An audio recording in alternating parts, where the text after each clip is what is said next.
शिवसेना शिंदे गट महिला आघाडीच्या वतीने काँग्रेस खासदार राहुल गांधी व काँग्रेसचे आमदार सुनील केदार यांनी जे वादग्रस्त विधान केले त्याच्या निषेधार्थ आज शिवसेना शिंदे गट कार्यालय या ठिकाणी धरणे आंदोलन करण्यात आले। यावेळी काँग्रेस खासदार राहुल गांधी व आमदार सुनील केदार यांच्या विरोधात घोषणाबाजी देखील करण्यात आली।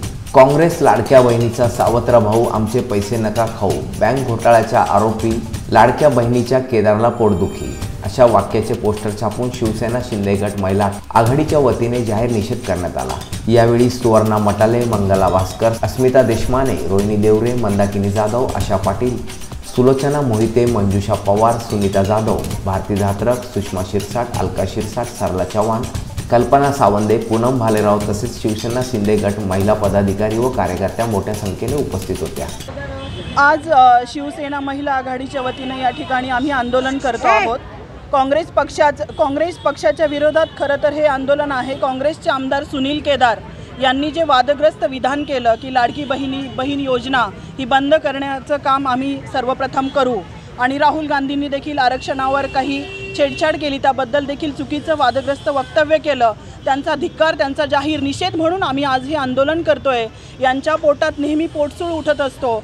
आज महायुती सरकारनं ज्या चांगल्या योजना अंमलात आणल्या, ज्याचा महिलांना फायदा होतोय, अन्नपूर्णा योजना असेल, लाडकी बहीण योजना असेल, या योजना बंद करण्याचं काम करणारे हे कोण? इतक्या दिवस यांचं सरकार होतं, यांनी किती योजना अंमलात आणल्या आणि किती त्याचा लोकांना फायदा झाला? हे काहीतरी यांचं राजकीय षडयंत्र म्हणून हे चुकीची वादग्रस्त वक्तव्य करून हे चिखलफेक करण्याचे काम करतात। पण मी या ठिकाणी एकच सांगू इच्छिते, महाराष्ट्र राज्याचे मुख्यमंत्री आदरणीय एकनाथजी शिंदे साहेब यांनी ही लाडकी बहीण योजना अंमलात आणली, सुरळीतपणे ती चालू आहे आणि बऱ्याच महिलांना त्याचे पैसे देखील आलेले आहे, काहींना येत आहे देखील। ही योजना कधीही बंद होणार नाही याची खात्री आम्ही शिवसेना महिला आघाडीतर्फे देतो आणि खरं तर लाडकी बहीण योजना असेल, लेक लाडकी योजना असेल आणि अनेक योजना या महायुतीच्या सरकारच्या काळात महिलांसाठी असेल, विद्यार्थ्यांसाठी असेल, नुसत्या घोषणा न करता लागू झाल्या आणि खरं तर याचीच पोटदुखी ही विरोधी पक्षाला झाली आहे।